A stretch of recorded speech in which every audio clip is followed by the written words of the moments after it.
उपचार गर्नु अलि सन्चो भएपछि उपचार गर्नुपर्छ त्यत्रो टाढोबाट ल्याइसकेपछि हस्पिटलमा राख्नु अब सल्लाह गर्नु अनि हस्पिटलमा राखेर उपचार भएर सन्चो भएपछि पुऱ्याएपछि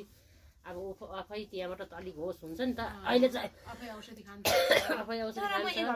सक्दिनँ म मेरो पढाइ छुटाउँदिनँ मलाई भाउजू पढाइ नछुटाउनु भन्नुभएको छ अनि तिमी पढेर के डाक्टरै बनाउने रे तेरो भाउजूले बरु डाक्टर म पछि बन्दै गरौँ होला अहिले ए डाक्टरै बन्ने डाक्टर नर्स इन्जिनियर के हुन्छ म बन्छु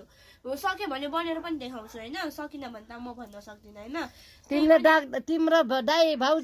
तिम्रो भाउजूको बेहारा तेरो बोली गर्दा त तिमीले डाक्टर त होइन पाइलरै भन्छ होला हुन कान्छी माथि प्लेनमै उठ्छ होला यो मम्मीलाई धर्म गरेकोले पनि तिमीहरू त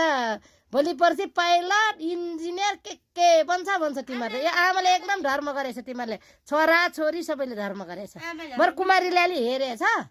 कुमारी ल्याली उ गरेछ तिमीहरूले चाहिँ अब मालिक उही हुन्छ उहाँको ठुलो घर छ है छोराछोरी सबैतिर मलाई माफ गर्नु होला म आज चाहिँ जान्छु अरु ल जाऊ लुगा लाएर गयो ल अब यहाँ नबस्छ होस् अब दुख्छ होइन लिने भोलि पर्सि आउँछु भनिरहेछ नि आउनु पर्यो होइन दिपेन भेनालाई फोन गरेर सोध्नु कहिले जान्छ गाडी कहिले यहाँ आएर कहिले फर्किन्छ त्यही बेला पढाइ बरु मै जान्छु तपाईँहरू जान भ्याउँदैन